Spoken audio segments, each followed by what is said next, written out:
Hello and welcome to the eighth episode. Yes, you heard it, the eighth episode of the Mike McNair Revolutionary Strategy Group. Today we have a repeat of our last week's panel. Last week was such a debacle, we didn't know what was going on. Hopefully we'll be a bit more coherent this week. We've got Lexi, you can hear barking away there. Lexi, how's it going?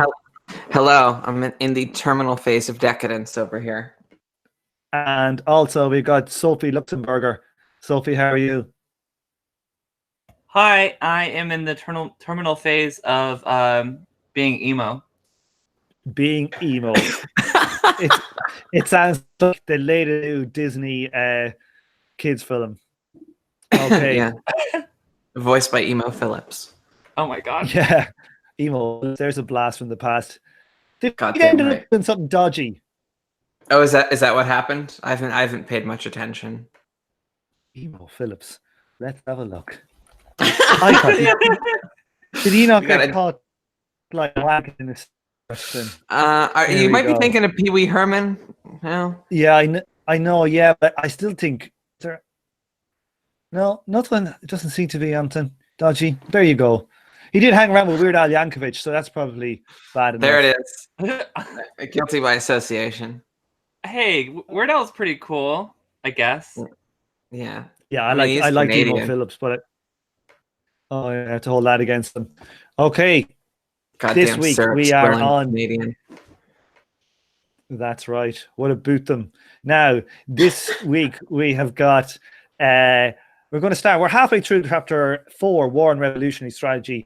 This is a complex chapter, I find.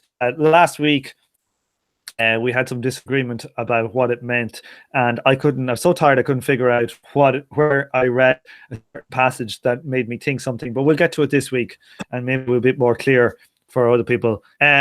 So we're on to this part of the terminal phase. That's the terminal phase of what? So this is the terminal phase of defeatism? Capitalism. No. Oh yeah. Capitalism. The idea is that capitalism is in its terminal phase. That's why we're in a revolutionary crisis, and we're going to launch basically a revolution in a backwards country before the other countries can get on board and also have their own revolutions. So we have a nice pan-European, bloc, or maybe a revolution of the peoples of the East. And then we're going to take this sucker down together. Hold on a second. Okay.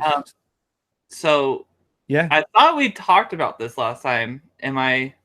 So I remember talking about how both Lenin and Trotsky, if I were alive at that time, I probably would have agreed with them as far as thinking the world was ending, especially Trotsky, who was alive before and during World War II. We did say that, but I don't think we covered this section. Gotcha. You haven't covered this section, yeah. So there's an interesting just what you've said there, Lexi, kind of sums up this first paragraph, except for explicitly this middle sentence here, where McNair says that this would have meant the strategy of patience was wholly superseded. So we ditch patience now because, the final crisis is upon us. Yes. And this had something in common with not the nuts and bolts of the left strategy that we discussed in earlier chapters, but it has that character of, a large historical happening that bypasses the need for a strategy of patience, a ruptural situation. That's the only way you can really plug this into that earlier paradigm that he was building for the Second International, left, right, and center. So I guess my question is, as the center, do we think at some point, if conditions change drastically, maybe say in 15 years, people are, getting fed up because they're being treated like shit due to climate change and all that. Does this mean that we think at some point the strategy of patience will be superseded? In that, it's now's the time to do it. Now's the time to pull the trigger, I think that's a very good point. And I think the instinct of all political actors is to think, oh, geez, I better act now. or my time will pass. So I think that's a real kind of a systemic problem with the strategy of patience, because I think it's very easy for leftists to always make a case that, oh, this time is different, we got to act now, whether it's climate change now or World War One, then, you know. So I think that's something that is an inherent danger / flaw of the strategy of patience. Yeah, because at some point, at least if you're going to take it in its like Engelsian, whatever, Engels formation, that, you know, launching an offensive at some point is acceptable, then yeah, certainly at some point, tactically, as part of a strategy of patience, you could have a like call for a rupture. But if you're doing the strictly Kautskian kind, which Engels also signed off on, right? Then and Nicolas Sarkozy, the French president, he wrote a book called Rupture before he got elected. Wasn't that his big is that right? political thing? Wow. Yeah, but it had a little bit different. Well, what did he mean by rupture in that book? Did he mean an armed insurrection? Some bullshit, you know. Who knows? But sorry. Ah, yes, the great theorists: Lenin, Kautsky, Sarkozy. Sarkozy, yeah. But sorry, what I interrupted there. What was somebody was making a proper point? No, just elaborating on the problem of the strategy of patience, potentially including a tactic of, you know, of an offensive at some point in time. And the question would be, you know, how does a strategy of patience actually work? Does it include does it include offensive tactics in the right situation? If so, how do you know? How do you know when you're in the final crisis of capitalism whether you should bullshit up? I think you were telling me about at some point Engels is writing it strategically that if, you know, you be defensive for the most part until the state attacks you, and once the state attacks you, then you can go on the offensive. And obviously there's other, you know, things to consider, but the state attacks you, you have kind of like the moral backing to win popular support. Even Kautsky thinks that's acceptable in that scenario. Right. Yeah, I think the line is not to jump. Go ahead. Sorry, I was just going to say, I think the line is not to jump, is to wait until you have a large majority, or, you know, 60%. And when you try to do something, if people get violent with you, you've got justification and away you go. And that's the moment of when things happen. But you don't do it when you got 20%, or you don't do it if you're the only country who's going to do it, and then you're going to be in trouble. You got to wait till everybody's ready. Hello. Yes, but that. Hear me? No, we can hear you. But I think what Sophie's getting at is that even then, there's there is a situation that Engels is okay with that I don't believe Kautsky is, where you have about, you know, 60% or whatever, and you just go, fuck it, let's just go. Whereas for somebody like Kautsky, they would need the rupture with legitimacy and, you know, democracy to come from the bourgeoisie, or I guess the rupture from you know, expression or representation, or whatever the fuck you want to call it. Does that make sense? Okay. Yeah, in the U.S., we'll never get 60% of Congress. That'll never ever happen. That's just not, the system isn't set up for that. We'll be lucky if we get like 2 people in, you know, Congress, right?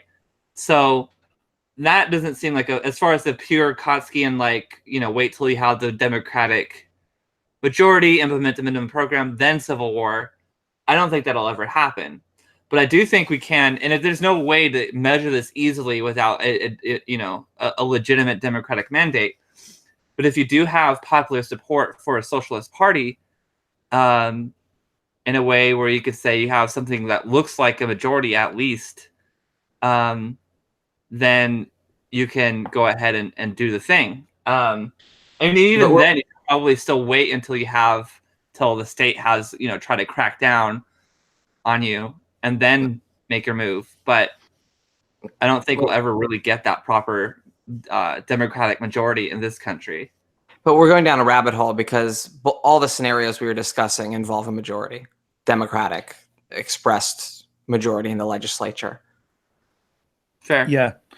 So I think also it's, we shouldn't be trying to map everything onto American politics. We should be thinking. How does this affect me, Tom? How does this affect me? I say, screw you, Yankees. That's what I say. Oh my God. No, I'm joking. Well, I'm just trying to think strategically for what I can do. Maybe I am a selfish American. You're not technically a Yankee then. Are you a Dixie? In Arizona? No, I'm a desert rat. A desert rat. I like the sound of that. It's complicated, Tom. But I think one of the things this book does well is deliver Lenin's challenge to orthodox Marxism in a way where you don't have to take on every one of his positive maxims to agree with his criticisms. And I think in the United States, and with the issue of electoral majorities, there's plenty to say for Lenin. Okay. Let's move on. We're getting out of what this actual subchapter is about. This little bit is really about defeatism. Let me read this. We go back to patience, I'm sure. We'll come back to it again and again and again. So let me just read this paragraph. This judgment of the international situation is, in fact, the hidden secret of the defeatist line for the world imperialist war. In such a war, it is an almost impractical line for the Workers' Party of any single belligerent country.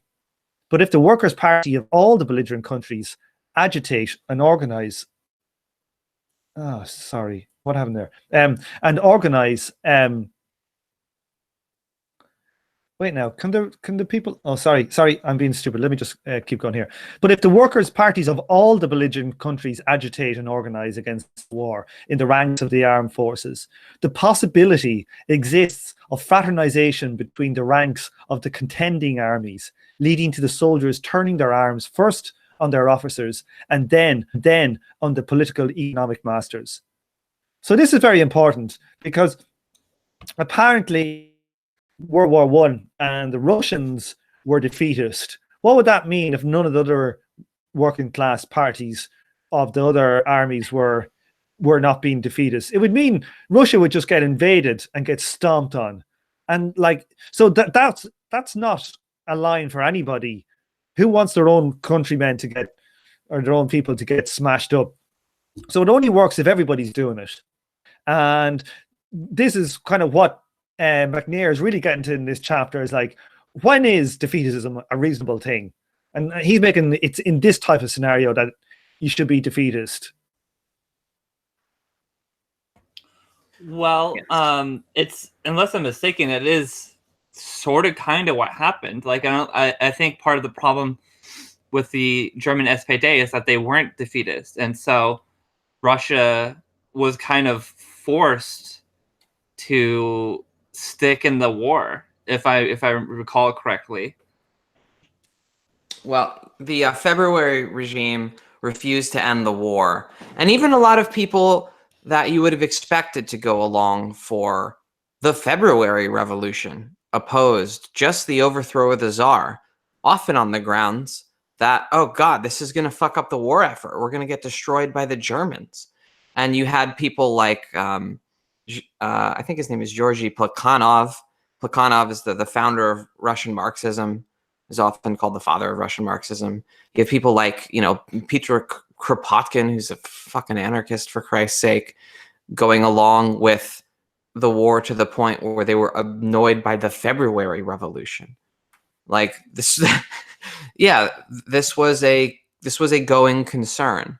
And the fact that there was a revolution inside Russia and not in other places, or that didn't pop off as hard in other places. Yeah, that's exactly the effect it had.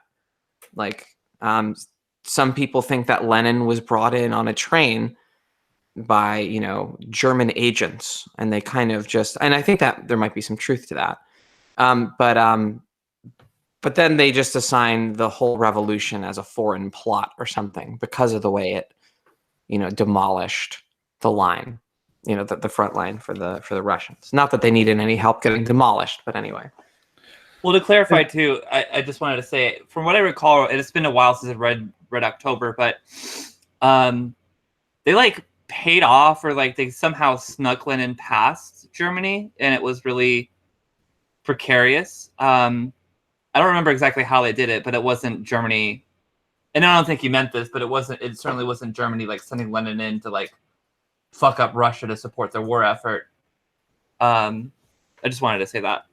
Yeah, no, okay. Then it's not true. Even if there were details about it that were true, the main point is just nationalist logic, and it's exactly what you're getting at here. Okay. There was a Russian Revolution, and there wasn't really a German Revolution. He underlines, I put it in italics here, he emphasizes that such a line assumes that the Mass Workers International exists and that its national sections can be made to follow a common defeatist line. I think that makes a lot of sense. You know, if there is an inter-imperial war, you've got to get all of the working class doing the defeatist line, because unless one of them does it, it's not a strategy for revolution, really. That's what McNair is saying, isn't it? Yeah, it's a strategy for defeat for one of the countries, the one that has the revolution. Like, and that would be it. Yeah. Okay. Do you want to read this bit here, Lexi? Let's see now. Sure. Let's keep going. Now, which bit do you have in mind, Tom? It also underpinned the end of that. Yeah, I don't think you're sharing your screen. You are not sharing your screen. That is right. Fuck. Now, let me see. Let me present it. I asked it to. I think it must have crashed on me or something. Here. It's all right, then. Can you see it now? No. No, actually. Why is it not working? When you were talking, you kind of cut out. Present everyone. I have to. Yeah, maybe it'll come now. No? No. Not yet. Strangely. Usually works. Why is that not working? Damn bastard. Let me go off and I'll come back in a second and see if it works. Google's shutting us down. Yeah, Google is wiling out again. They just can't accept communism on their medias. But good call by saying that, yeah, the whole German agent thing is not true, because, yeah, as stated by Tsarist, apologists, yeah, it's not like, yeah, that part is not true. Yeah. And by Tsarist. Oh, hey, that's what I sound like. Sorry, I just wanted to open up the chat and see did I miss anything important? It was a war section. Just people chit-chatting. Now you can see. Can you see it now? Yes, we can. Yes. Okay. Is that it? That's the one. Yeah. We got sorry it. about that. Yeah. Hey, no problem.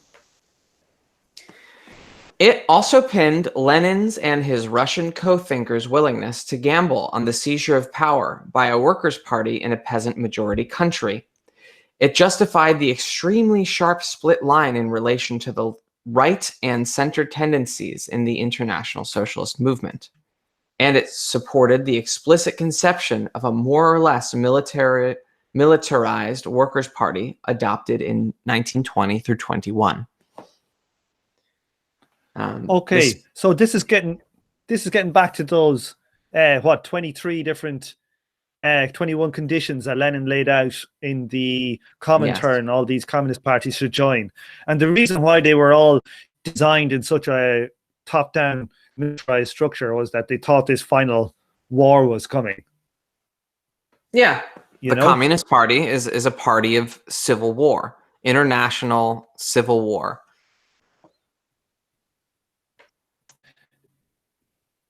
So this is the next. Can you want to go with the next little? This is interesting. I think this whole paragraph here is good. Oh yeah, this is one of my favorites. I think I may have read this in the intro. I quoted it at a former comrade of mine, I believe. I argued in my 2004 series on imperialism that this idea mistook the crisis of British world hegemony for a terminal phase crisis of capitalism.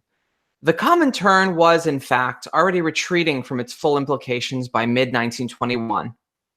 But the Comintern leaders clung to it, and Trotsky clung to it till his death. They did so because, for the Russian leaders, it was their only hope of salvation. If the revolution in Western Europe, or that of the peoples of the East against colonialism, did not come to their aid, they had betrayed the hope of the socialist revolution as thoroughly as the right wing of the socialists by their actions in 1918 through 21.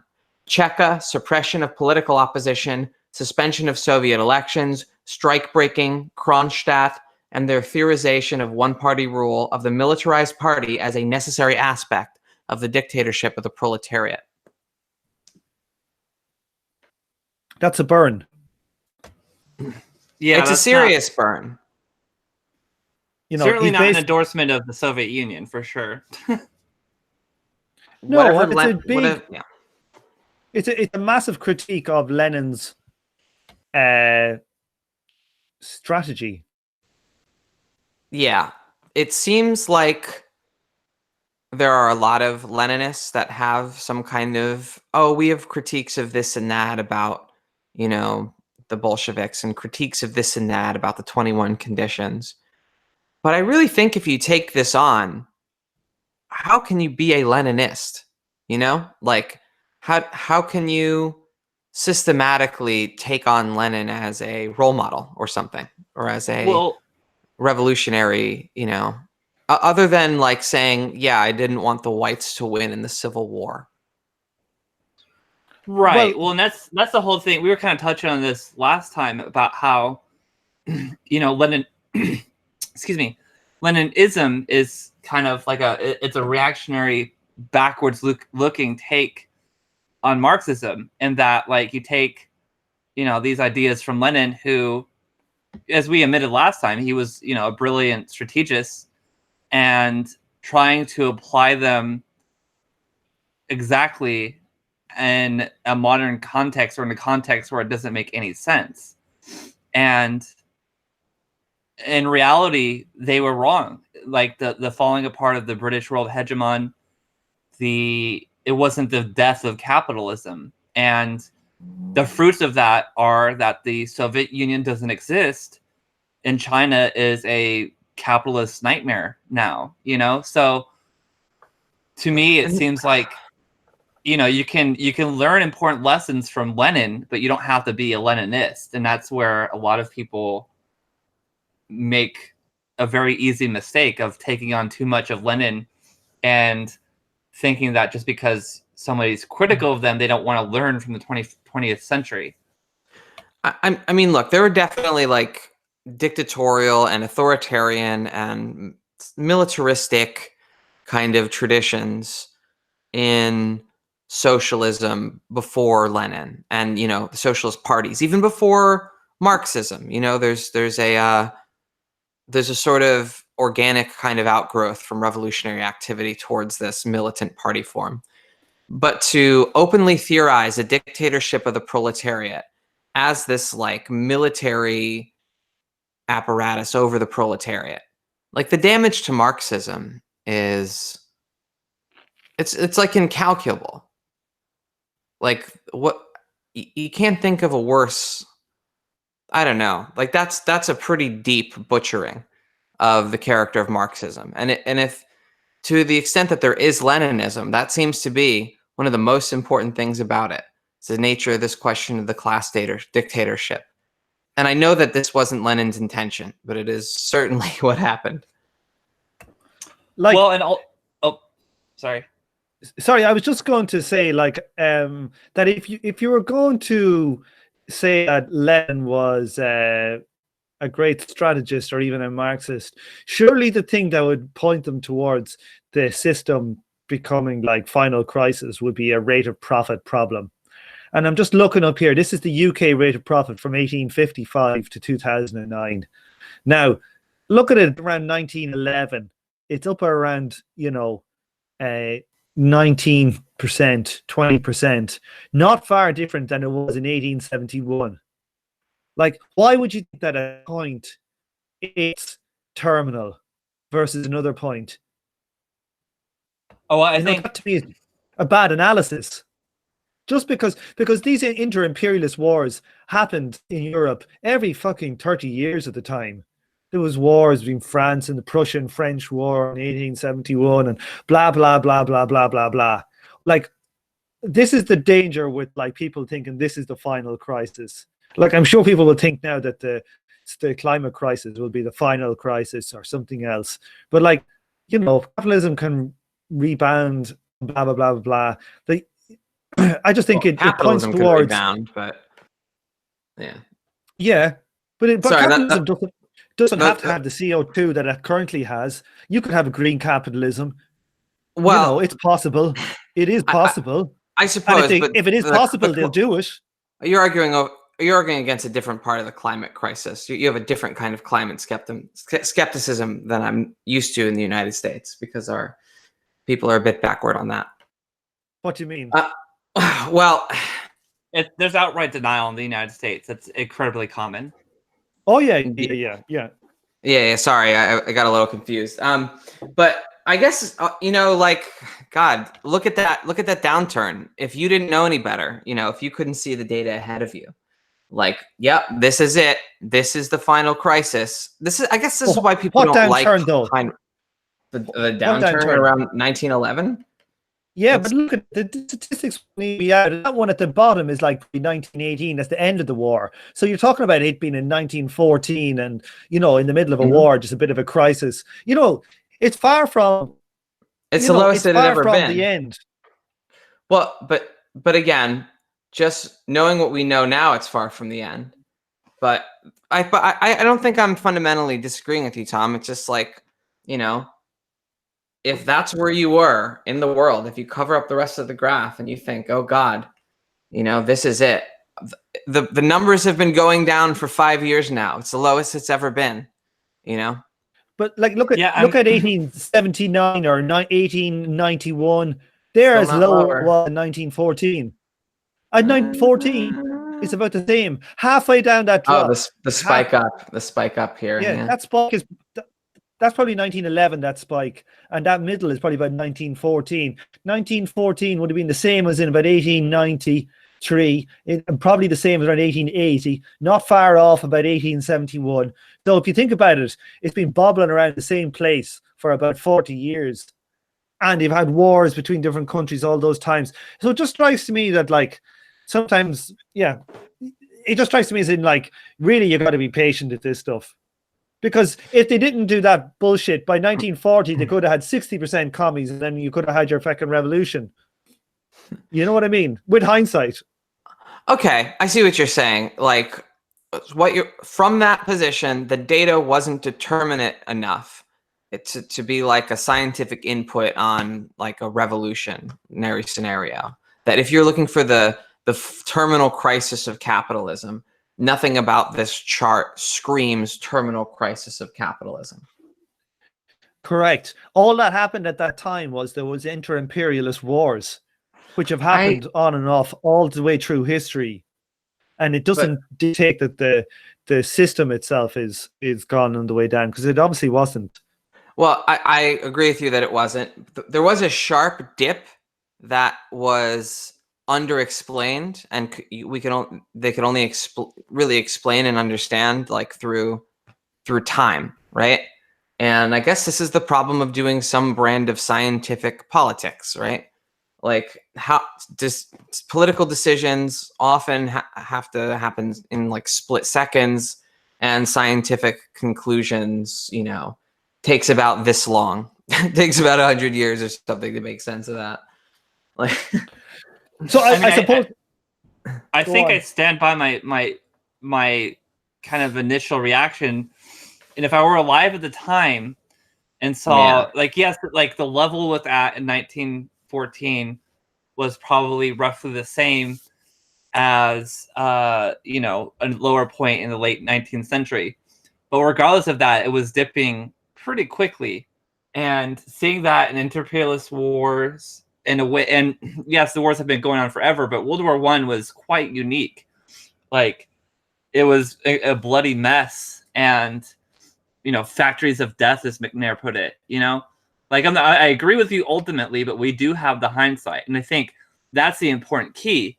Is that we don't live in 1914. We live in 2019, the year of our Lord, right? So we have to take these things critically and not just be defensist of these problems and these mistakes and this short-sightedness. You know, it doesn't matter how justified, ultimately, it doesn't matter how justified they were or weren't in thinking that that capitalism was in its terminal phase. We know now that they were wrong, and that the damage they did to Marxism was incalculable. And, you know, you could say what you want about them supporting national liberation or whatever. If that's all you have to praise the Soviet Union on, you don't have much, because I think colonized people would have fought for their liberation with or without the Soviet Union. What? Without Mustache Man? How could they find freedom without such a bushy mustache? I know it's hard to believe, but it's true. They don't need some Russians to help them. Whoops. It's true. Look at the Irish Revolution. You know, it's plainly, obviously true. Look at the Irish were one of the first to fight and win in colonial freedom. You know, so, and that was what, 20 years before Stalin got really going. You know, or at least 10. So it's like I really like this sentence here where he lists all the different you could, like, the thing is, right, no, well, one thing I'd like to say is nobody made the case that the crisis of capitalism, the end of capitalism, was World War II. Who ever heard of, like, everybody saying this is the final crisis, World War II? Has anybody ever heard anybody say that? Trotsky was, yeah, Trotsky, yeah, and a lot of the listen, a lot of, you know, left communists or left-wing Leninists just copied and pasted Marxist politics from World War I to World War II. Actually, this analysis is great because it deals with that tendency. In addition, to all the other kinds of idiocy. So that's it. Like, so what we're seeing here is like these inter-imperialist wars. They happen regardless. Not maybe it is a function, but maybe not so much a function of the capitalist system. You know, inter-imperial rivalries happened before capitalist markets were around. So, like, it's obviously not purely a function of capitalism. It's also a function of just other power battles. But the thing is that if you shift early out of this idea of strategy of patience, and you go for this final of the working class and blah blah, go balls to the wall, like these things here, the Cheka, the suppression of political opposition, you know, the strike breaking, Kronstadt, all this stuff, one party rule, the militarized party, blah blah blah, that's just going to happen. That's a function of it. You know, once you militarize, once you decide this is it, that's gonna happen. So it shows you, like, the danger of jumping before you should jump. You know, it just seems to me. This kind of reminds me of discussions of like a you know, militarized democratic republic that McNair was talking about earlier, where you have like a kind of like basically a form of universal conscription under dictatorship of the proletariat.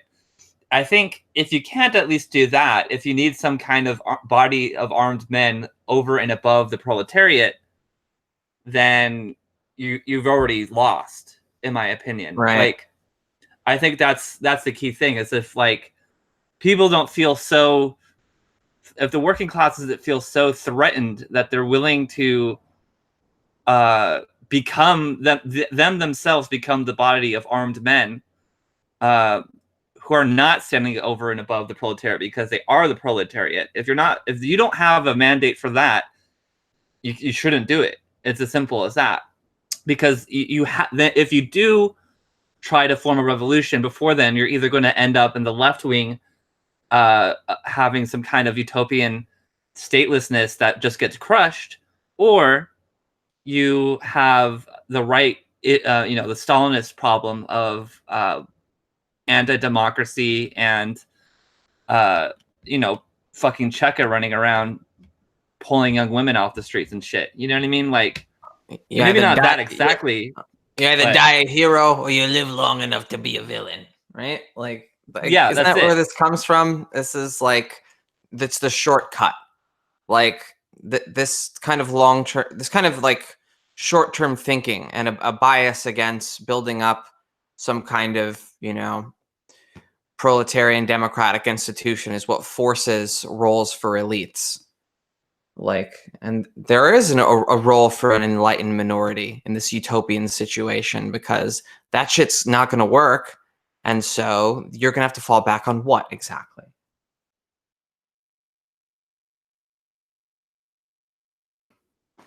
Well, where are we going? Rip. What shall we read next? Well, so McNair says this, huh? Yeah. Oh, sorry. Yeah, sorry. No, I didn't know what you call it, hon. Mute. You. Oh, okay. Okay. Here. Yeah. Okay. So we've kind of done that bit. I think he's going to get on to state, war, and revolution. Will we jump onto here? Let's make it happen. Okay. I like this very first short paragraph, which kind of really gets to the crux of it. It is not the capitalist class which is the central obstacle to the emancipation of the working class, but the capitalist state and the international system. That's pretty good. I like that. Yeah, the international state system is itself part of the bourgeois order. And then he goes to this killer line here, and just a little bit down. A state is, at the end of the day, an organized armed force. There's no around the bush with McNair here. He's really he's going for it. The states of particular classes are tied to those classes by the forms in which they are organized. For the working class to take power, therefore, the existing capitalist or pre-capitalist state has to be smashed up.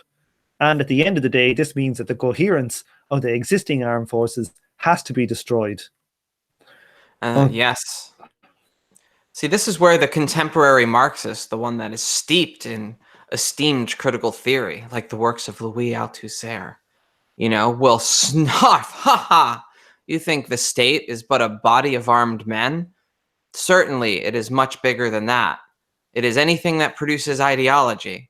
It is everything that reproduces the present state of things.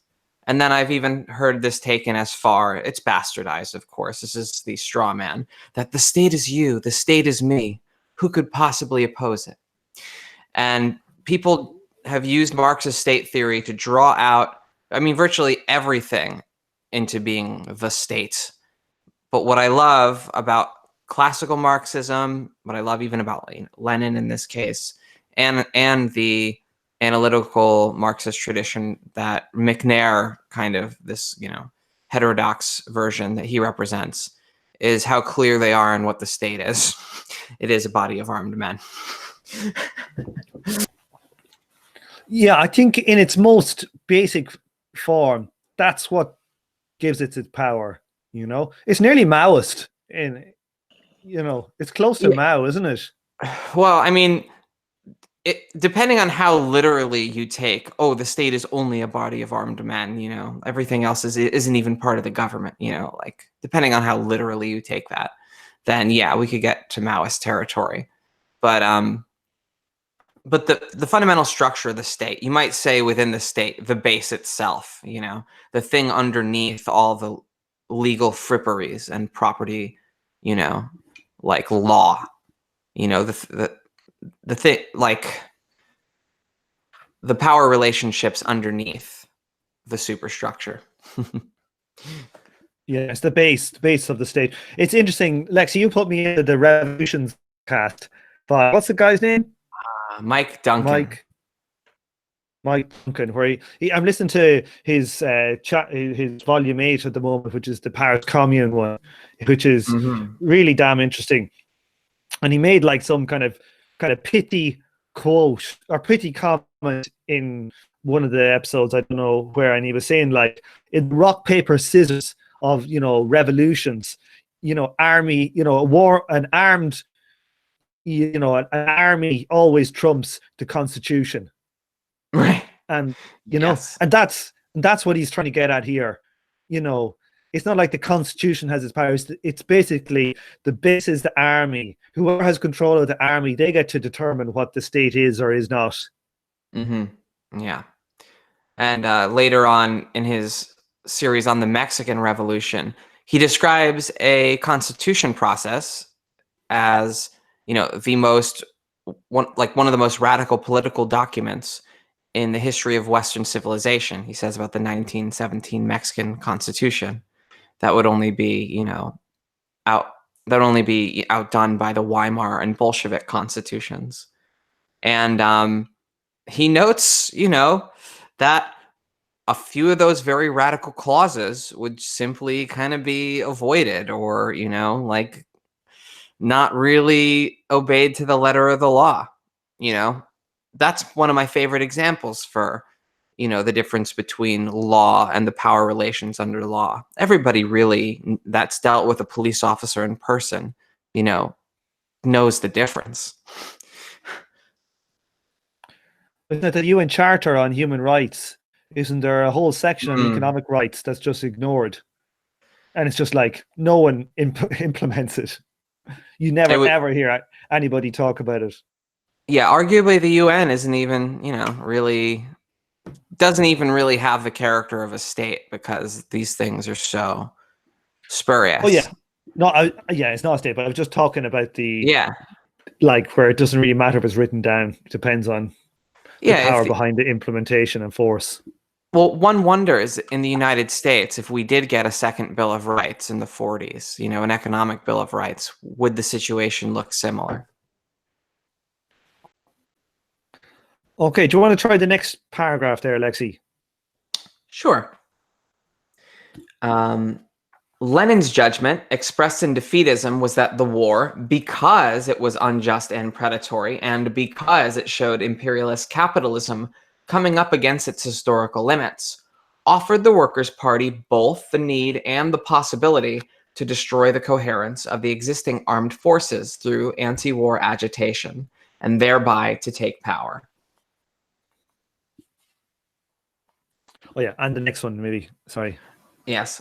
The need was there because the war in itself involved the mass blood sacrifice of workers. It was also there because any war in which serious forces are engaged, and in which the international standing of the belligerent state is at issue, reshapes politics around itself. The class struggle therefore necessarily takes the form of the struggle against the war. This is not true of all wars. Colonial counterinsurgency operations, etc., reshape the politics of the colonial country, but do not necessarily reshape those of the imperialist country. But yeah. So the possibility was there because war was unjust, predatory in character, and therefore tended to lose political legitimacy as it went on. Okay, so he's making the case here that defeatism was, he's explaining why and where it'll actually work. Yeah, essentially. But it was a highly contingent strategy. Based on what was happening in World War I. Which is what any good Marxist would do. Pay attention to what's going on around you. Like, in a manner of speaking. Yeah, but it's weird. Is McNair making the case that Lenin was correct here, even though he's saying he was incorrect about actually trying to ditch patience? Yes, I think McNair is saying that the strategy of defeatism abstracted from the rest of Leninism, but applied in the historical context of World War I, was correct. But the ditching of the strategy of patience, I think, is where McNair takes issue, which is the implications of that kind of lead to a very unpopular conclusion, which it's, as far as I know, is missing from this book, And the implication is that like maybe October, maybe they weren't ready for the October Revolution.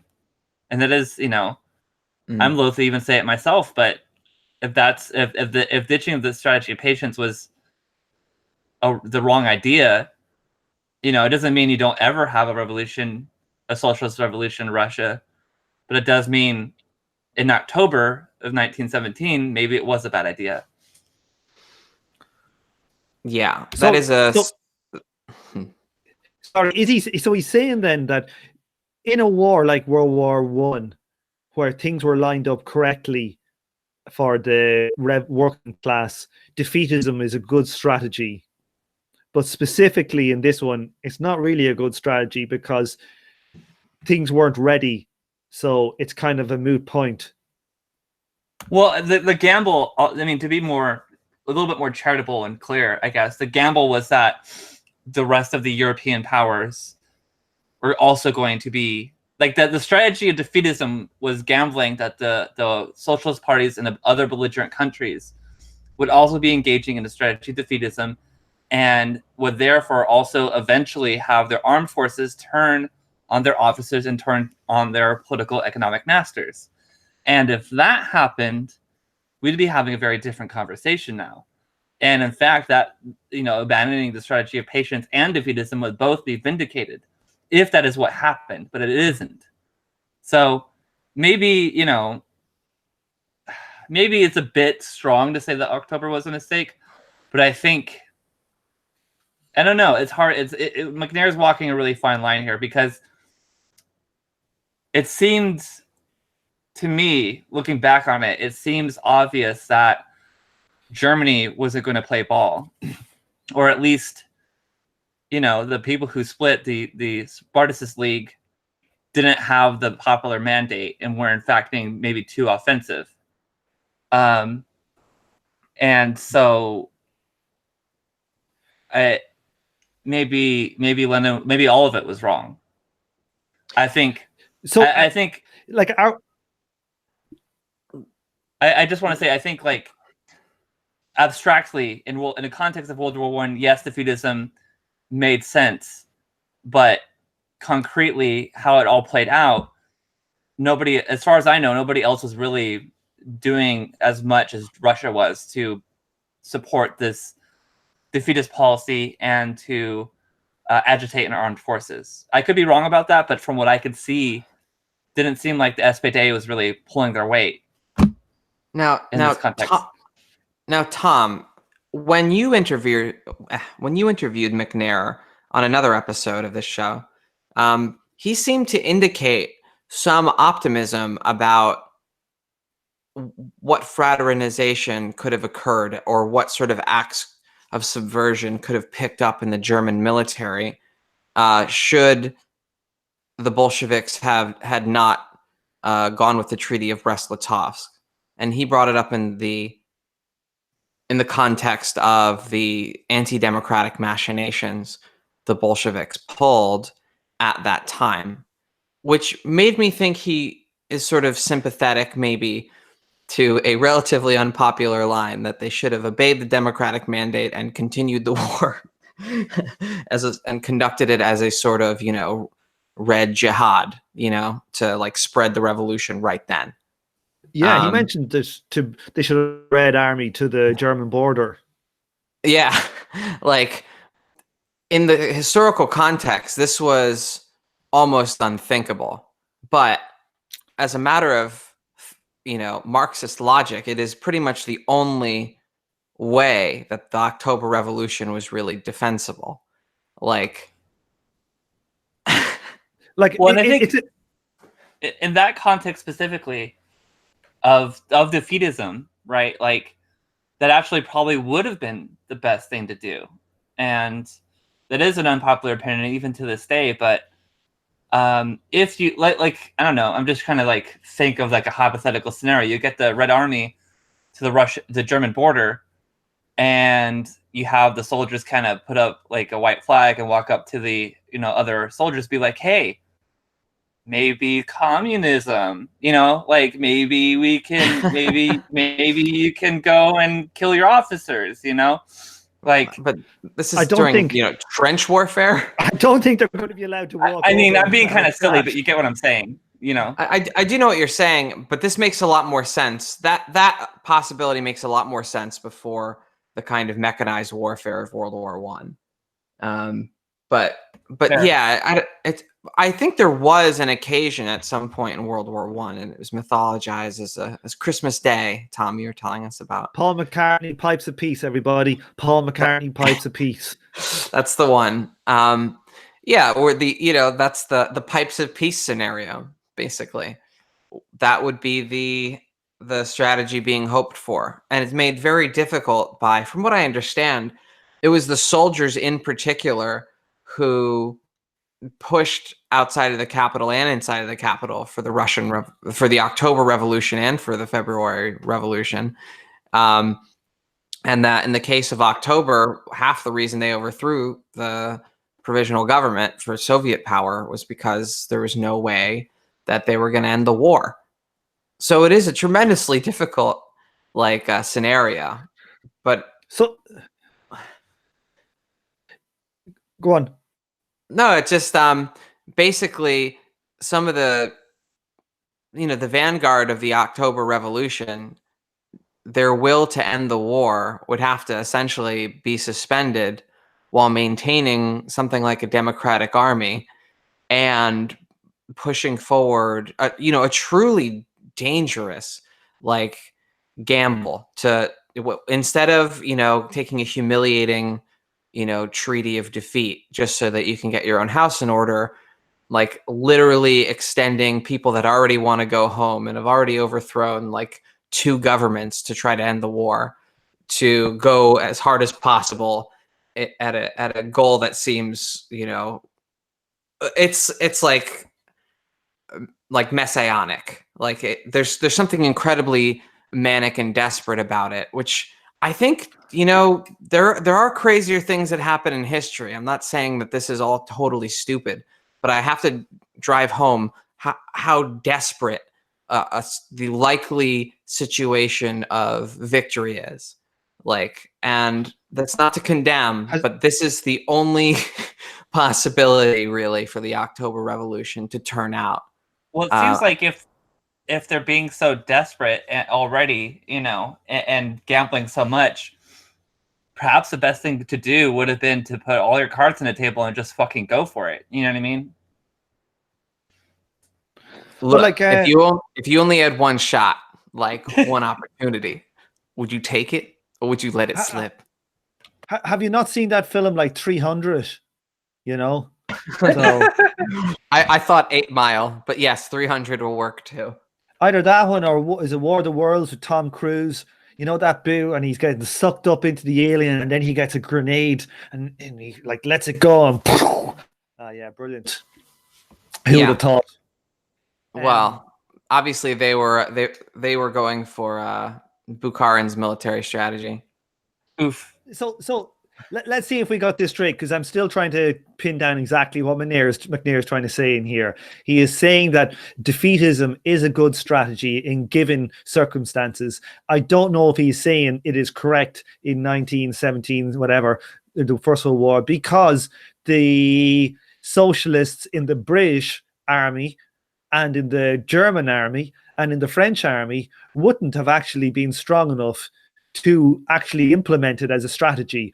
But notwithstanding that, the strategy is sound if you do have proper socialist, communist support in the warring imperialist army forces. Am I correct? I think so. I think so. And the main thing that he thinks is correct at base is this question of state. It's the last paragraph in this little subsection. Underlying the defeatist line then is a strategic understanding that in order to take power, the working class needs to overthrow the ruling class's state. That is, to break up the coherence of the state as an organization of armed force. So this is, no matter what you can say about Kautsky, this was not on the table the Kautskians and this, this insight of Why not? Lenin's. Well, for the reasons talked about in the rest of the book, they're Kautsky's. I mean, that's just a long ass question. It's a rabbit hole in itself, Tom. The short answer is that the Kautsky Center was too aligned with the right. That's why it wouldn't work. Yeah, As in, they didn't actually try and infiltrate the army. No, Yeah. they. Well, no. I mean, they were in the army. They just, like ended up. Oh, wait, that's a good question, actually. Anyway, I don't have a short answer for that. I don't have a short answer. It seems like, regardless of whether or not there was Socialist Party members in the army, they weren't actually trying to agitate anti-war. There was not enough, at least, as far as I could tell. I honestly don't know, but from what's being said here, it doesn't sound like anybody else was really trying to do the defeatist strategy other than Russia. Well, the early Kautsky, right, has more of a sense that implementing the minimum program would smash the bourgeois state. By the time you get to the later Kautsky, he is so spooked by the Russian experience that he seems more resigned to having to work within the structure of the representative institutions that have formed. I don't know how that ultimately impacts his view of the state, but it seems implied by his resignation that he doesn't believe the full implementation of a state-smashing minimum program would be possible. But that's not anything that he says explicitly to my knowledge. You see the problem there? Yeah. This is what Lenin is getting at, that there's this weird lacuna here for a theorist so strong as Kautsky. How could this be so underthought? How are you going to implement something? And this is actually something that Marx and Engels critique about the SPD's Gotha program and the Erfurt program. Is okay, you're not in a republic. You have some Republican demands. How do you expect to implement them without violence? You can't say that, but you should be thinking it, right? You know that, right? How is this going to work? Okay. Right. Okay. So I think we've hammered that 1.5 pages for about an hour. Will we move on? Let's do it. No, I need to talk about it more. No. Shut up. No. Okay. So last week I was in a very tired state and I was being very incoherent, and I couldn't understand why I got the wrong gist of what you guys think that McNair was saying. So let me just read this paragraph here, because this paragraph threw me I don't know the correct, threw me for a loop. Okay, let me just read it here. Preparing for defeatism is the subtitle. The war immediately posed a question of state power and the coherence of the armed forces, as, in a different way, an internally driven revolutionary crisis or mass strike wave does. But the advocates of the strategy of patience could have prepared the workers' movement and the society as a whole for the fact that this question in the future would be posed. They chose not to. Right. So, to me, this is a very important one, because well, it remains to be seen for me, like when we get on, we'll see as we pick it forward. But I had the impression that McNair was going for advocating a centrist strategy of patience.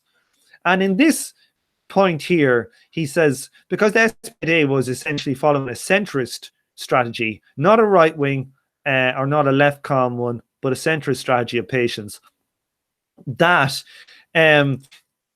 they could have prepared the right wing of their party, seeing these imperial build-up and inevitability of war coming in the future, that they could have prepared both the right wing and, just like I'm talking about, the general party and prepare them in advance, kind of like what Sinn Féin did in Northern Ireland for preparing them for disarmament, and hold the party together. Well, that would have been very much against maybe some of the automatic leanings of some of the people. So to me, this kind of led me to believe that McNair is actually saying that you don't necessarily have to split, because you could have prepared people correctly and prevented the split.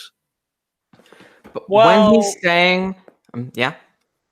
Oh, I was just going to say, I don't know if he meant preparing the right wing of the party. I think what he means is the workers' movement, like the workers themselves. And maybe I'm mistaken, but the way I understand it was, I don't think the right. Yeah, I don't think the right could have been saved. Is essentially what I'm happening. saying is, but if you prepared a whole mass of workers for it, the right's power won't be the same.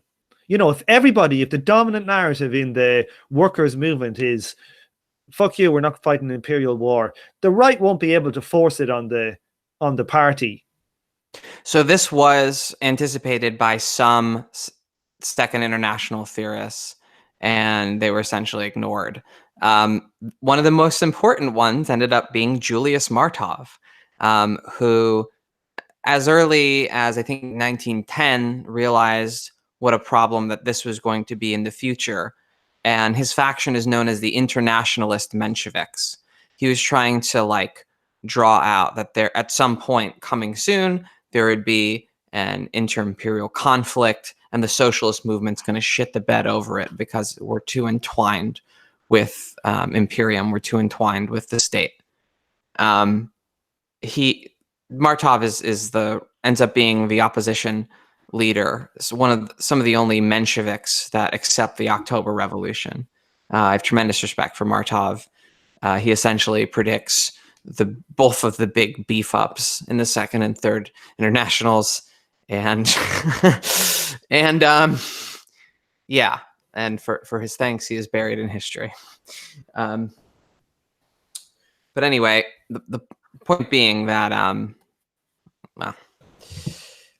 that there was a potential for maintaining some form of unity without the kind of unity being proposed. Now, it would be a unity of the working class, but not necessarily unity of the socialists, because some of the socialists are too aligned and too integrated. Yeah, but I suppose what I'm trying to say is that SPD could have kept that split way down. If you look at, say, Sinn Féin in Northern Ireland, if you look at Sinn Féin in Northern Ireland, they kept the split of the Republican movement, of their movement, right down, whereby the vast majority supported them, even if 5%, 10% broke off. And it's the question there is, if you follow that center strategy and you have the right and the left in your party, can you dominate and prepare the party in advance to keep your size big enough without splitting in such a way? Because essentially, in the SPD cracked in half or quarter, it just disintegrated. Well, I think generally what you're getting at is correct. I think if the center had properly prepared the workers' movement to not be on board with this imperialist war, and then the right threw a temper tantrum because they're too aligned with the imperialist government, then yeah, you could have kept the split to a minimum. And what it really would have looked like was more of a purge, but a purging of a small minority that wanted to go all in for imperialism that you probably don't really want in your party to begin with. And I think that's that's really what would have been ideal, was instead of having a small section like the Spartacus League trying to go all in for revolution to support Russia, you would have had the entirety of the German SPD being more strategic about it, if that makes sense. Yeah, this is another point McNair makes elsewhere, but this issue of the split retroactively gets jammed into the issue of the October Revolution, and it's easy to see why. They're events separated only by a few years. But it's really in teasing these currents apart that we can answer this question. Can you give me a second? I just need to run away for a second. I'll be back in a minute. Oh, go for it. Yeah, maybe you have a chat to the chat or something. I'll be back in like 1.5 minutes. All right, let's check the chat. Yeah, chat check. Do-do-do-do-do-do. I can't see the. Oh, there they are. Well, how's carrot bars? That Yeah, sounds apparently disgusting. Tom's got some carrot bars. Carrot bars? Carrot cake bars sound really good. What do you mean they sound carrot cake disgusting? bars. Oh, my bad. I was just thinking like I didn't see the cake part, so I was just thinking like a bar of Oh, carrot. I'll quit hating on this some carrot cake. Sounds delicious. Honestly, Thanks, I'm Paul. not a fan of carrot cake. Well, Unpopular opinion. Jeez. God. I mean, I don't know. I'm not usually defensive about carrot cake, but I am today for some reason. Are you a carrot cake defensive? Yeah, I am a carrot cake defensist. But only when it's being imperialized. Heck. Obviously. Jake P says having Donald on for the section would make for quite a different conversation. Lol. Yeah, for sure. Puya says from Alpha to Omega is number 1, and Puya is correct. Pew, pew, pew. Let's see, Jake P. Is that a jab at Pulansis? It's a jab at a lot of that tradition. But yeah, specifically that realm of state theory that makes the Illuminati theory of the state. Basically, where you basically can't fight it because it's so effervescent. You might as well declare war on oxygen. It is one of the most tremendously pernicious postmodern like ideas. It is like the kind of thing that is easily abstracted by liberals, which you can see with Dead Pundit Society and that kind of way of utilizing it. Now, I happen to agree with people who say that Lenin recreated elements of the Tsarist state in a new way. But, one needs to know this is an argument that conservatives are fond of too, because, revolutions only reestablish the old order. So it's important to be sophisticated about how you engage with that shit. Who's Plantis? I've never heard of this figure before. He's a structuralist state Marxist state theorist. I mean, he has his disagreements with Althusser and that sort of thing, but like, I just find that this whole like section of critical theory ends up sort of inherently conservative, like, or I guess it's either inherently conservative or you just declare total war on oxygen. But whatever. It kind of has that weird Maoist effect where it's incredibly like reactionary and conservative, either with traditional Maoism, Dengism, or you get like ultra left cultural rev kind of right. people. Yes, precisely. It's exactly the kind of thing. And I should do my due diligence and read more of this stuff, but I would have to hold my nose. Well, I like began reading Althusser's book on ideology, and woo, is it a doozy? I mean, I want to be like a good comrade and be like I don't know, charitable and understand what I'm critiquing, but at the same time, it's like it's thick with 2 C's, but not in a good way. It's not dummy thick. No, it's not dummy thick. It's work and not like rewarding work. Yeah, exactly. Like I have a hard time motivating myself reading something from everything I know about structuralism, it's not my cup of tea. And so reading it just to understand something I already don't vibe with, it's hard to motivate me to do that, Yeah, that's where whipping up a little hate helps me read that stuff, because I actually want to read it charitably, so it's kind of against my instincts, but it's the only way I'm gonna fucking get through it. To be like, see how this dumb fuck ruined Marxism and left-wing thought, like that helps me get through it. And it's not Lexi. The only thing you can say about it. Yes, hi. Hi. Sorry, Lexi, I was just going to say, why don't you just read things uncharitably like I do? It's much better. That's what I'm saying. Like, That's what helps me get through everything, though. structuralist theory. Everything. Yeah, everything. Oh, Yeah. but I need to lovingly savor some things. It's just what I do. Yeah, I hear you. Okay, will we keep going? Sorry for that pit stop. Oh. That's all right. You're allowed to dad. It's cool. Like Yeah, we're all on board with dad. fatherhood. Yeah. Yeah. I'm not. Well, let's. Yeah, I was gonna say I'm not on board with fatherhood either.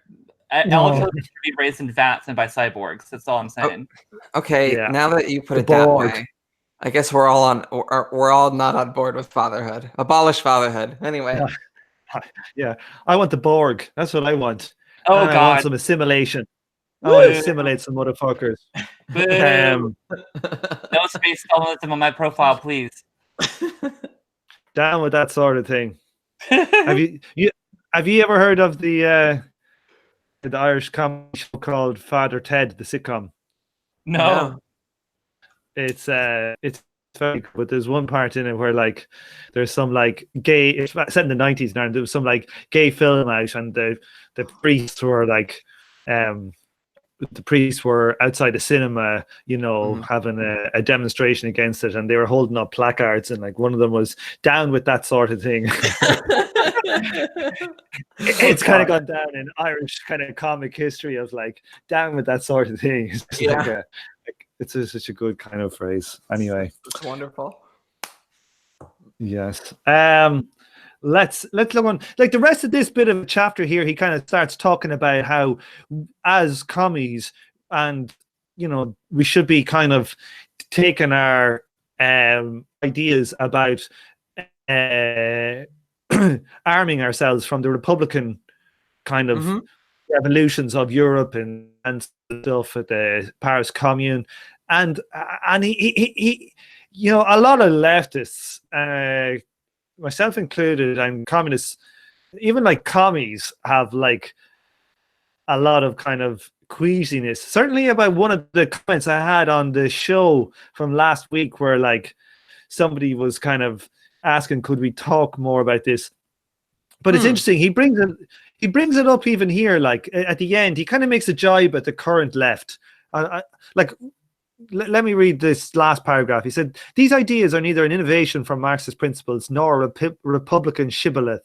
They are a version of the policy Engels urged on the SPD in 1892-9 in his series of articles, Can Europe Disarm? Their absence from the political arsenal of the British left is the product of a timid pacifism, which is covered by super-revolutionary phrases about rejecting reforming the bourgeois state. So, like he's talking about here, how you could we should be trying to, as left organizations, to basically change the army into basically regional militias that are popularly controlled, and you've got politics and freedom of political speech in, and you can organize political parties and trade unions in the military. You know, trying to get to this idea of where like we should be getting the army not just infiltrated, but also built on a democratic basis, and have them like where the people are in charge of it, and you're not taking top-down orders from basically central command, who are going to always be doing the behest of capitalists. Well, I think they're even, McNair and Engels are both taking it even like a step further. Like the army as it stands should be abolished, and it should be replaced by a form of democratic republican like militarism, where you have universal conscription and universal training of the workers' militias. Now, in my opinion, I don't think that means that there isn't some kind of central command, but I think it should be democratically run and fully recallable, as well as the officers, is kind of how I envision it. But you're right. There is like a lot of queasiness, even among so-called revolutionaries, about this sort of thing. Like outside of Stalinists, you never hear anybody talking about this kind of stuff. Well, Stalinists want to recreate a new body of armed men that stands over and above the proletariat. So even they aren't really properly talking about it. Oh, correct. Yeah, but they're talking about guns. Yeah, no, Right. that's true. And that is a huge problem. Like Marxists who are critical of Stalinism, in my opinion, really need to get their shit together and stop being such babies about guns. I said it. Bam. Well, if Is you this don't like the police or the bourgeois state as a facet of your politics, so, you know, how is one supposed to problem solve? I know that sounds kind of silly, you know, if we can't, but like, I don't know, if we can't defer our issues of, you know, defense or you know, I don't know what else, any kind of like adjudication, if you can't defer them to this like unit that the whole society is supposed to rely on, but really mostly sees as an antagonist, like, you have to solve your problems yourself. And that's something that I say this with the most love I can, a lot of us are not equipped to do. One of the things that primitivists and other critical theorists really harp on is the incredible de-skilling of human beings in society. And one of the most interesting and sort of difficult to swallow versions of this is the inability to defend one's own self. Like that has been stripped. Like, you know, yeah, traditionally there are people that could defend themselves, and, you know, like they would be relied on to defend others, and not everyone could defend themselves. But these days, like, I think a lot fewer people can defend themselves probably than before. Like we have a situation that generates people that are sort of helpless and de-skilled in really essential ways, in ways that were almost impossible to conceive of before. I don't know. Maybe I'm making too much of this. No, I mean, and you're right. And as somebody who has like attempted to try to rectify this problem, you run into all sorts of issues. Everything from like tanks who want to usurp and wreck your org because they think they have all the answers, to abusive men who just like posturing with guns. Right. It's not an easy thing to do, because we are starting from a place of everyone's very de-skilled. But regardless of all that, I think it's incredibly important, and something that we shouldn't just give up to the state, or shouldn't just give up to Stalinists. Kind of a funny anecdote. There is some, I don't know if they're European or what, but some communists, quote unquote, who lived outside of the United States, who said something to the effect that only somebody who's psychotic would advocate for bringing back gun rights. And wow, there was this British left comm who's very big on identity politics usually, who just kind of let that slide by, even though it's basically being called a country bumpkin and a psychotic person, because I thought communists need guns in order to pull off a revolution. Well, you know, revolution is really just, you know, it's really just a form of psychosis. Really, if you read this Lacan book, well, you'll understand how it's really just a search for the big other. I'm very smart and intelligent. Lol. Anyway. Is a search for the big show, maybe, instead of, like, he's 7'1". He is 7'1". I'm glad we're talking about the big show. It's been a while since I've thought about him. The Big Show. They used to say that he was the biggest sports entertainer in the world. Wow. Very specific claim. Yeah, sports entertainer. Sports entertainment. No, it's a great local Connecticut industry. The industry of sports entertainment, the simulacrum industry. No, good stuff. Like you know, I'm listening to that one on the Cars Commune that your man did, the podcast, the Revolutions podcast, and it's very interesting, because this is like these paragraphs talking about like having popular militias, having, you know, I think in France it was the It was the guard, the National Guard in Paris, that became dominated by the working class, and they were trained, and they had a massive army of stuff, and they were able to do stuff politically because no one could fuck with them for however long it lasted. And I think the point is not that commies should just go out and start buying guns. I don't think. Right. The point is that, like, if we want to have a communist revolution succeed, you will need to have commies in the army at every level. You will also need to be trying to get reforms of the military along the lines that he says here, democratic Republican military policy, that we should be pushing for them. And then when some shit goes down, say if the revolution goes down, you will be prepared at that point to some extent. Tom, is what you're saying that we should run to reinstitute conscription? I don't have a problem with conscription. Well, because I think that's the logical conclusion here. If you have a volunteer army, right, especially in the United States, it probably selects for the least communist and the least libertarian, right? And you will never have the kind of penetration you would need for a revolution. Well, in the officer class, yes, but in the definitely, but in the grunts, like, they're likely just to select for poverty. Well, look, more so than anything political.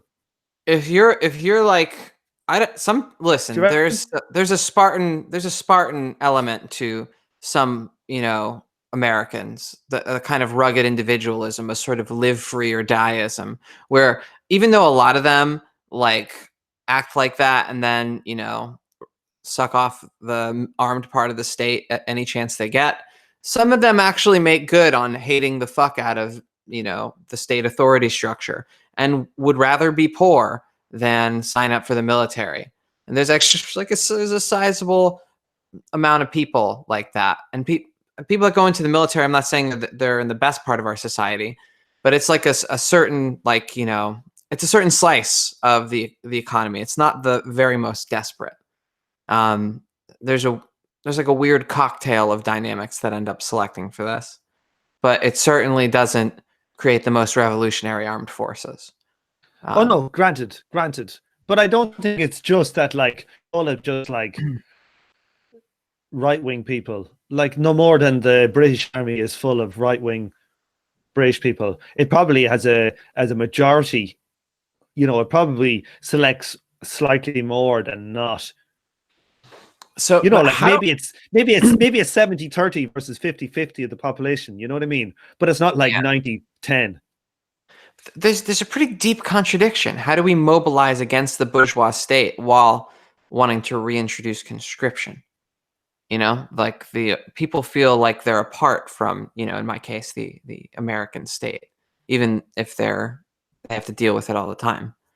Like, well, the reason why they get rid of conscription is because it does actually lead to the working class getting their hand on fucking weapons and organizing. That's explicitly why they get rid of it. I mean, at the end of the day, that's the thing that makes the most sense about it from a functionalist way of seeing the state. It is. I imagine people had thought that through before, but certainly people wanted to end conscription. Like, protesters wanted to end conscription. People wanted to end the draft. There's a lot of popular discontent with the draft, and for good reason. Who wants to be part of? But that was because there was a war. Well, yeah. But that's because there was a war. But they wouldn't be against, like, there wasn't the same people against conscription. Like, in Sweden, Norway, do they still have and in France, they had it up until like the 2000s. I think do Norway still have conscription? Everybody has to spend a couple of years in the army. So it's like, my boss is from Norway. He was a couple of years older than me. He did 2 or 3 years in the army, and I'm pretty sure Sweden and Norway had it up into the 2000s. Whether they still do or not, maybe somebody in the chat might know. But, like, it's not like they hated that the same way they hated the draft, because you're not going to Vietnam and fucking, Yeah. doing war Well- crimes. That was more the problem with the draft, more so than you had to join the army for a year. You know what I mean? Oh, right, but this is what the American military does. I don't know what the Norwegian military does. You know, we have a thousand mini Vietnams burning at any time, Tom. You know, like Oh, I understand, but I'm just talking about splitting. The problem is that Yeah. they're No, at that war makes as opposed to sense. they're in the army. No. No, Um, that does make sense. That's why conscription in the American context sounds so especially odious. Like, Well, the thing is, if you had conscription in the American thing, they probably wouldn't be able to go and do half the things that they currently do with a non-subscription army, or would find it difficult to do the same things. You know what I mean? Anyway, let's move it on. We can Yeah. No, I we think can talk there's about it another day. no, I think there's something to be said for that. But let's move on. Okay. So he goes into a long chapter here where he basically just gives out about trots and Trot it up. So he goes on about basically defeatism, and this is the idea that you should support. You should be hoping that you're advocating for your own side to lose in a war, and he makes this case where Trotsky kind of gone to absurd levels of implementing this type of strategy. So let's have a.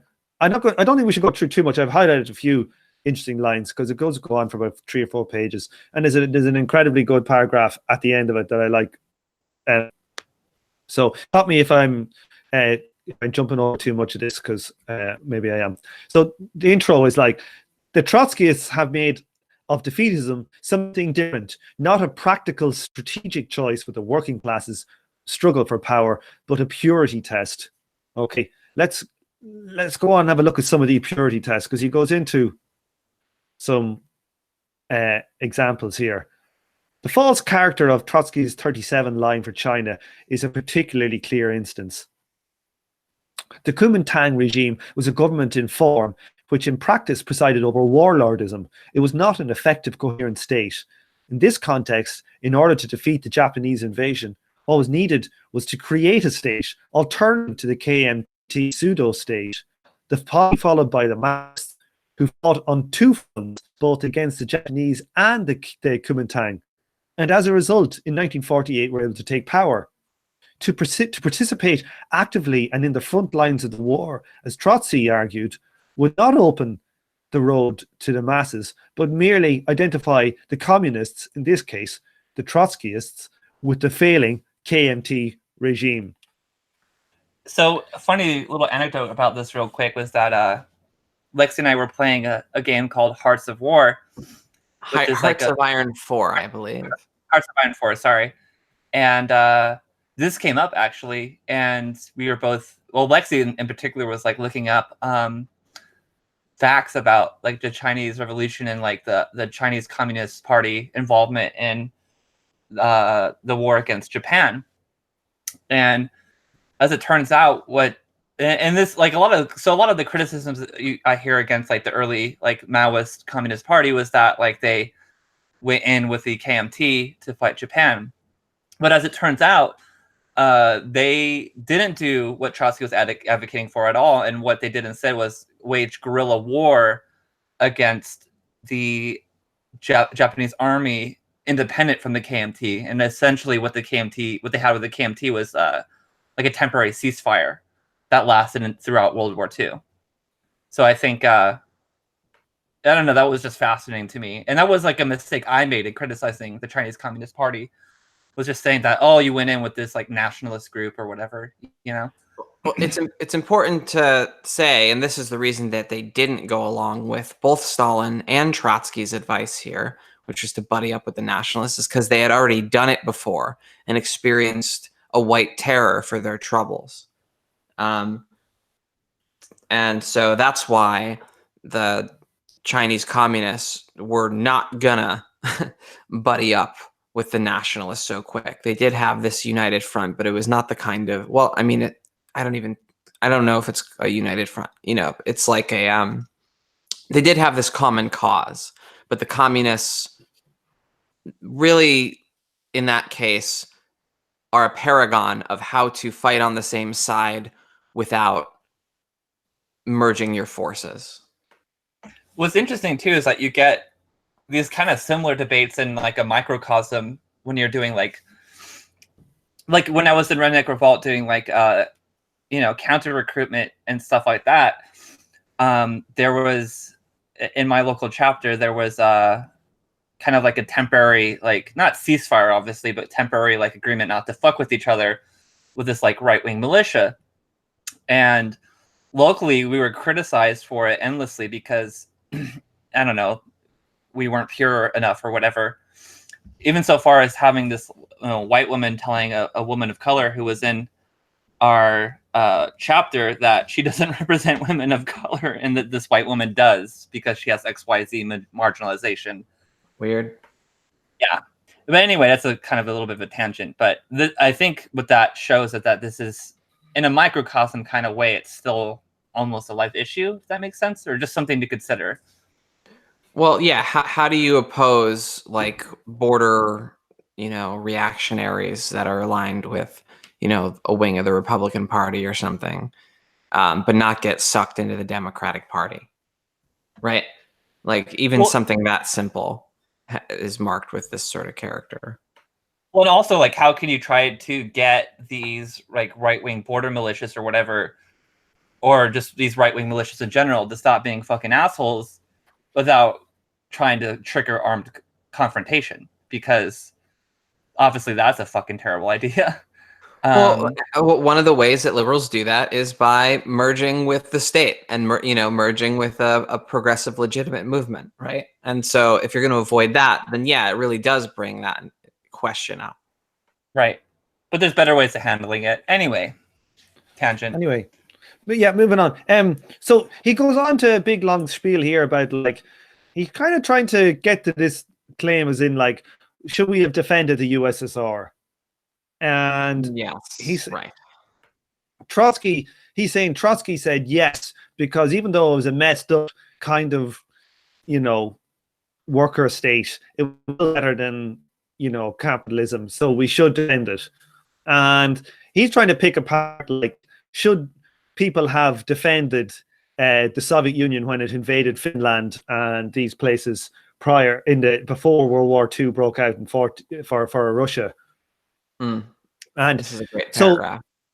So there's yeah. So which one are you saying? In the middle. Now, if it were true. Okay, yeah. So now, if it were true, there's a couple here I like. Now, if it were true, Trotsky claimed that the USSR was a kind of workers' organization, a trade union that had seized power, and a strategic gain for the working class in spite of the bad leadership of the Stalinists, defensism would be broadly justified, and it would be equally justified to call its opponents scabs. He loves calling people scabs. He fucking loves it. Soviet defensism. Yeah, he does. It's the communist outgroup for those fucking scabs. Like of course.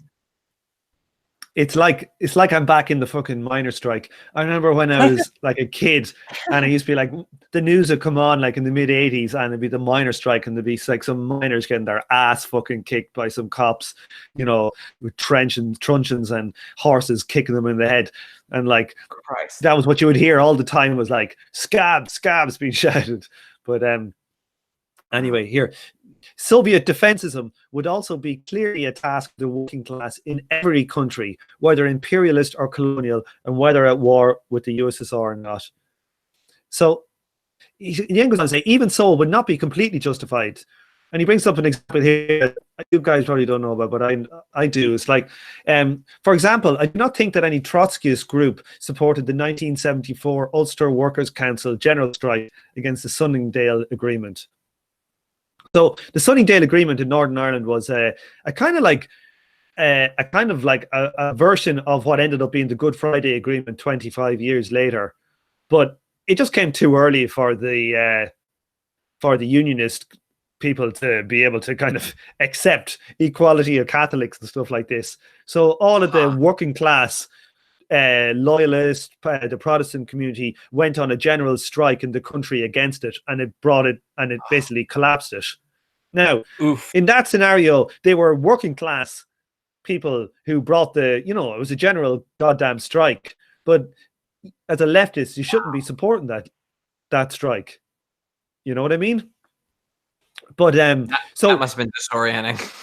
Yeah. So just because it's workers doing it doesn't mean you should support it. And he then goes on to try to apply that kind of argument to the Soviet Union, and he kind of thinks you should take it on a case-by-case basis. He says he thinks that Finland, Poland, and the Baltic states do not obviously fall into either case. Well, read the paragraph before that, though. I fucking love that paragraph. Okay. The rest of that one, okay.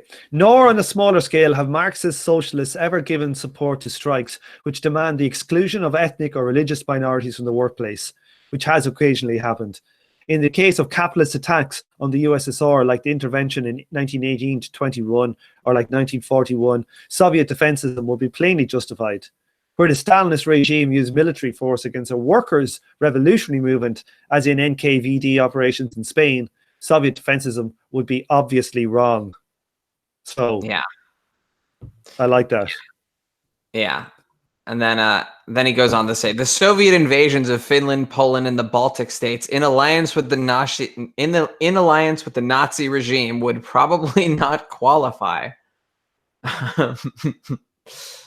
Yeah. And so this paragraph just below, this is like, I think this was like I read it today again, and I was like, this is a goddamn sick burn. Laxi, you take it there. My voice is getting hoarse. All right, Sophie, you want to take this one? I don't know if you've read anything. I haven't. I'll read. In reality, as I argued in the introduction, Trotsky's assessment was wrong. Given that there were no prospects of the working class taking power back from the bureaucracy, the Stalinist Soviet regime could not be considered as a strategic gain for the working class, or in the same light as a trade union. Other things apart, this assessment would imply that the USSR under Stalin should be approached as a nationalist Bonapartist regime based on the petty proprietors, i.e., like the Brazilian Vargas regime, or in modern times the Iraqi Ba'athist regime, but with rhetoric much further left. This would imply a revolutionary defensive policy in some circumstances, like the 1941 German invasion. It would not apply such a policy in the case of an agreement with a neighboring imperialist power, Germany, to carve up the smaller states in the locality, Finland, Poland, and the Baltic states. Yeah. Wow. That's McNair's kind of Stalin equals Saddam. Yeah. like literally, the USSR was Ba'athist, or it's like Stalin equals or Stalin in the USSR equals goddamn what you call him Assad. And that's a sick burn. Yeah, it really is. I mean, this is like burning the tanks and the Trotskyists all in one go too, because tanks do support Ba'athists. You know what I mean? Like, it's wild how one could call yourself a Marxist and take on that position. Really. Even furthermore, like the most popular, most well-known communist opposition to Stalinism is much more in line with Stalinism than they would care to admit. Yeah, I was kind of flabbergasted when I reread that paragraph today. I was like going, I don't know if that hit me as much the first time. Yeah. You can kind of parse over some things.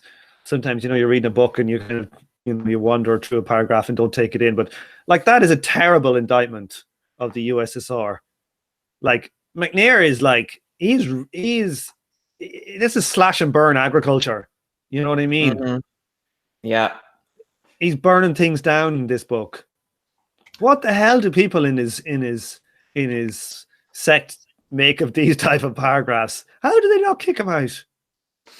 Well, CBGB, the one that he's in isn't as Stalinist as the other one, the CBGB-ML.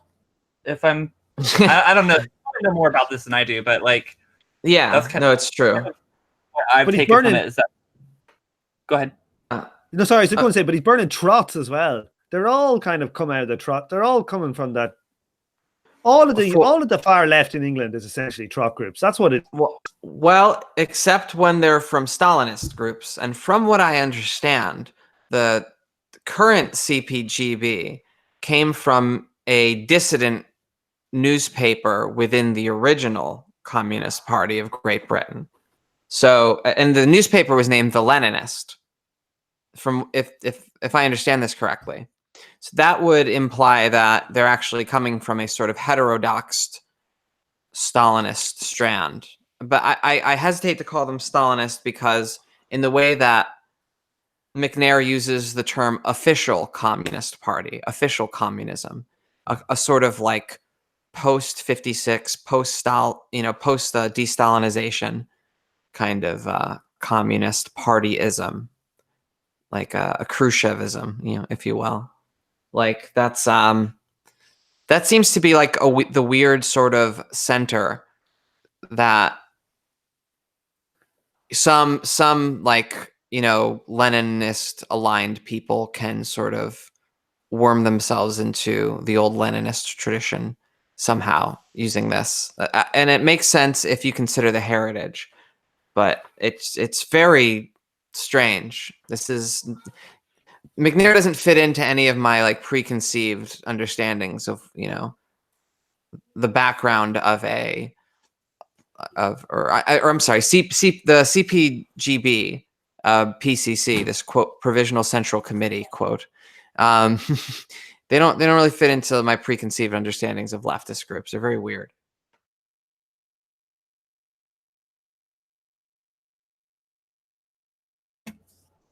Yeah, I must Probably have why I rambled like on it so long. much. Anyway, I think you're muted, Tom. I don't know if you're talking. Oh yeah, no, I was. I was sorry. My boy jumped in there to the room, so I had to mute. Tell him to get out. Right. Will we? I'm going to skip forward. Just like onto the next page, where he's starting talking. He's talking again about defensism. So this is like, what should you do if you're in a colony, and there's some war going on by an imperial power, and he's showing how the Trotskyist groups have taken it to such an extreme. Listen to this paragraph. The Spartacus leagues and the sub-Sparts might be said to have reduced this idea to absurdity when they argued that the Afghan communists should join with the Taliban, who would immediately shoot them to fight US imperialism, a policy of revolutionary suicide, which might have been borrowed from Monty Python's Judean People's Front crack suicide squad. I fucking love that line. I can't believe he referenced fucking Monty Python. Well, yeah. that is the milieu that he's talking about. This is And it goes on. the next generation. And it goes on. But the absurdity crown will surely belong to the British SWP comrades who claimed their revolutionary credentials by calling for victory to the Iraqi resistance. This same Socialist Workers' Party has for the last 20 years resolutely opposed, in the name of broad unity, any political agitation either for a democratic Republican military policy or for organized workers' self-defense. Today, its revolutionary, defeatist, supposedly anti-imperialist alliance with political Islam involves sacrificing fundamentals of democratic, let alone socialist policy. So he's like burning the SWP for like saying, yeah, if you're in the colonies, you can do what we can't make the case we're doing at home. And they're getting into bed with like, a retrograde political Islam to do it, Yeah. God. Yeah. It's it's truly something to behold. This chapter was, I thought, when I read the first time, I thought it was a load of rubbish. No, I don't think it was a load of rubbish. I mean, I thought it was just like, it's McNair just kind of going a bit kind of crazy with his kind of historical stuff. The second time I read it, I really liked it. Yeah, I think that's a great chapter. I'm excited to kind of want to, I'm going to have to, but when we finish this, we should do an interview with him, or I'll try and get him back in the show. just to ask him about all these kind Yeah. of picky little questions we're getting out of on the patients. But what are general thoughts on that chapter then? Dab on the haters. Yeah. Well, I love McNair's nuance with respect to the Russian Revolution, to the split between the Second International and from Lenin, and even Lenin's like refinement of the split that the Zimmerwald left started, and that sort of thing. In all the ways that like you could be, politically problematic and get into McNair, I feel like a lot of this stuff is the jump off where if you're a Leninist, you can look at McNair and still essentially like use this stuff in a motivated way, because he makes such a strong defense of a fundamental Marxian point that Lenin gets right in his like early little revolutionary twilight. He gets it very correct, like right off the bat, before going very wrong. And because McNair is putting a lot of weight like into this fundamental point, a lot of Leninists don't mind McNair, despite the overall thrust of what he's saying. Yeah, I think. Sorry, I didn't mean to interrupt you. No, that's it. I mean, I think you're absolutely right, but it has to be said that at a certain point, when you're reading that paragraph about the Cheka and all that, like you have that's like you have to very, very intentionally ignore all that to like maintain a Soviet defensive position. And thinking charitably about people who call themselves defensists and also take up McNair, I think they would ultimately agree that it's on a case-by-case basis on where you defend the Soviet Union or not. But even with that said, it seems like there's this tendency to, generally speaking, defend Leninism and the Soviet Union as a whole, which I don't think is shared by McNair. And you have to intentionally ignore that to be that kind of Leninist and also, call yourself a neo-Kotskian in this tradition.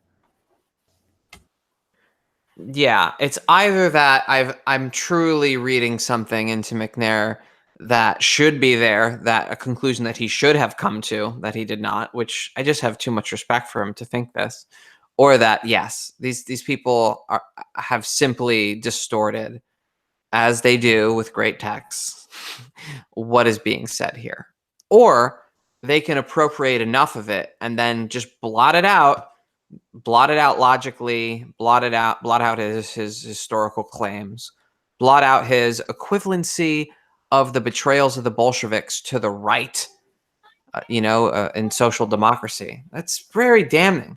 I don't know. Well, and I think I think he did come to the conclusion in that paragraph about, it seems pretty explicit there when he's talking about like it amounts to betrayal. Like it's not obscured. It's pretty clearly stated, I think. And ultimately, the gist I take from this is that, Stalinism is a right-wing socialist strategy. And it's not as clearly stated, but the comparison of Trotskyism to Stalinism, to me, kind of signals that it's difficult to be a Leninist and not fall into like soft tank tendencies. You know what I mean? And I think we've seen that borne out. Soft tank in this case just being the general defensism that de facto, by default, you're just gonna defend. Like, yeah. I think that's something that we as communists basically don't have a lot to gain from. And that in the same way that, the correct position on, on like for McNair, for, imperialism was not to, cheer on this or that anti-imperialist movement abroad because of the way that will get sucked into inter-imperialist politics. that, you know, you might cheer on an anti-imperialist movement against the Americans, not because you care about the people's national liberation, but because you're Russia and you're a global strategic enemy of the United States or something. And that those more powerful factors will get in the way, so that what you should do is, you know, try to lobby for your own. If you are an imperialist country and it's in, you know, it's invading like colonies, you should of course be lobbying for your country to lose or withdraw in those colonies. Like, and of course, and if you're in a colonized country, yeah, obviously you have some sense of like having that strategic question of how to maintain socialist, you know, how to maintain a working class character of organization while fighting the imperial power. But Okay. Christ almighty. Will we wrap it up for tonight? We've had a good. How long are we on? Yeah, We got there's nearly another 2 hours on. There's another 150. 2 clauses to that sentence that I don't remember where that was going. But I thought it was worth stating. Well, I thought it was worth stating that he did actually come to a conclusion about what the right strategy was. That you don't just adopt this as some kind of shibboleth, like that there are like circumstances in which you know will defend your quote country, right? And and that the U.S. left or otherwise, like if your country isn't like implicated, as the U.S. left often is, or as the United States often is, in the invasion, in the colonization of people, then then you would be hard pressed to comment on it without getting dragged into global geopolitics. And maybe I guess what I was going for is that's what a lot of these like sort of Staff Stalinist, like defensist kind of politics come from. One thing it's interesting in it, because he does kind of accuse, like, you know, the Lenin and those of what was the word you used? Betraying the socialist movement. Did he say that? Betrayal. Yeah. Is that the word he used? Betrayal. You know, he's not saying that they made a mistake, which it seems quite a hard, you know, that's a pretty sick burn too. You know, there's a difference between they messed it up and a betrayal. You know, and I think people should think hard on that, as in like this idea of if you jump too quick, you know, that's as much a betrayal as jumping in with the other class. That's his general point. You know, the right wing went for the war and they betrayed the left of the party and the center of the party, and they did it obviously openly out there in the front. But like the other Lenin, these guys, they made their judgment, but in the end, the betrayal was as big a loss as what the right did in, say, 1914 of the SPD. Yeah. So I think it's important that he calls it a betrayal. It just seems like a strong word to use, but it's something that we should think about why he's saying that. Well, and to be clear too, the betrayal wasn't necessarily doing October at all, but in that, in order to save the revolution, they, built up a secret police and a militarized one state party and broke strikes and did all kinds of things that were very unbecoming of a socialist in order to maintain power.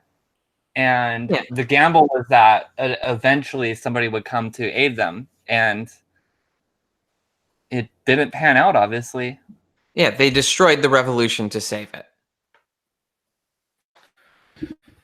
Gotta crack a few eggs, huh? You gotta crack some eggs. Yeah, Okay. You gotta crack some eggs to destroy some eggs. That's it. I had 12 eggs. I had to crack some eggs to crack the eggs. So I cracked the eggs and the eggs were cracked. It worked out fine. Now, And then instead of making an omelet, you just kind of throw the eggs away and tell each other it's fine. Don't even worry about it. Yeah. I God, I wish we had an omelet. I made it into an omelette and then I ate it, and it was a bit crunchy, but it was grand. We don't live in a perfect world, people. As a Stalinist, I was on like Twitter, and like some Stalinist was asking me why don't I get the ML CPGB people on. I'm like, God, oh my God, here we go. And then like, and then you have to make an omelet, you have to crack a few eggs. It didn't take long for that to come out. I don't know if he explicitly said that, but I think he might have. Right. Like, oh, I mean, God, here we go. I don't really want any of these people or Robespierre preparing my omelets. It sounds like they would get tons of shell in them. They're not careful. Sounds like they make a shitty omelet. Well, I think it's also kind of damning too that fucking McNair compared Stalinism to Bonapartism. It's accurate, but Lenin hated Bonapartism, so it's just fucking Trotsky's usage of Marxist comparison. So it's gotcha.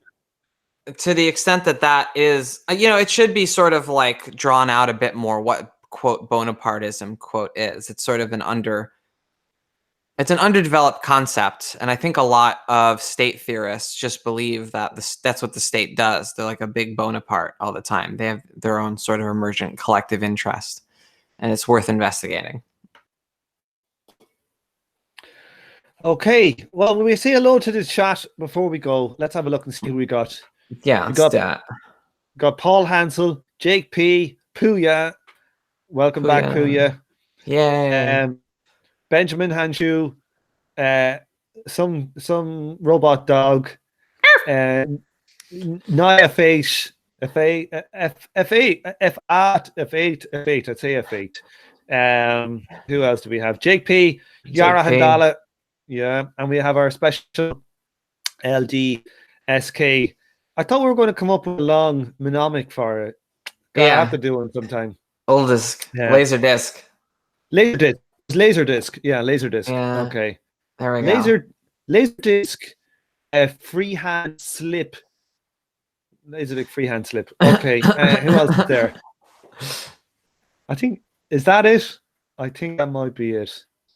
I think and Constantine as well. Constantine. Okay, so these will be edited and up. I am quite a long way. We have quite a few in the bank, so they're being edited as we speak. One is coming out today. So thanks everybody for coming on the show, and let's take this mother offline. Ciao. Godspeed.